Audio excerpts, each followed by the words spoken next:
Hi అండి, అందరు ఎలా ఉన్నారు? ఈరోజు మనము రాగి ముద్దలోకి ఒక సాంబారు చూపిస్తానండి నేను.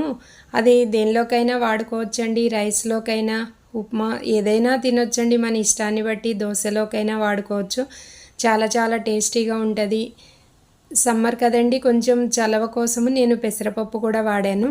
1 కప్పు పెసరపప్పు, 1 కప్పు కందిపప్పు రెండింటిని కడిగేసుకుని 2 కప్పులు నీళ్లు పోసేసి మెత్తగా ఉడికించుకోవాలండి.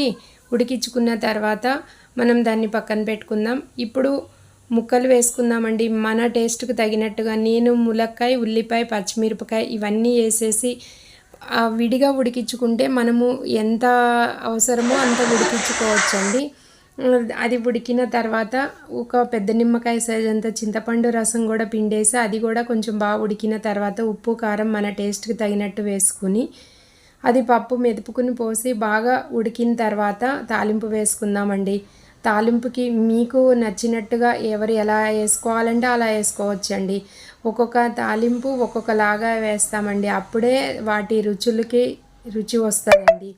ఎందుకంటే అన్ని తాలింపులు ఒకలాగా వేస్తే టేస్ట్ ఉండదండి. సాంబార్కి ఒకలాగా, చట్నీకి ఒకలాగా, రోటి పచ్చళ్ళకి ఒకలాగా, ఇగుర్లకు ఒకలాగా ఇట్లా వేస్తామండి. ఇప్పుడు నేను వేసినట్టు వేస్తే అంత చాలా టేస్టీగా ఉంటుందండి. Okay, thank you for watching.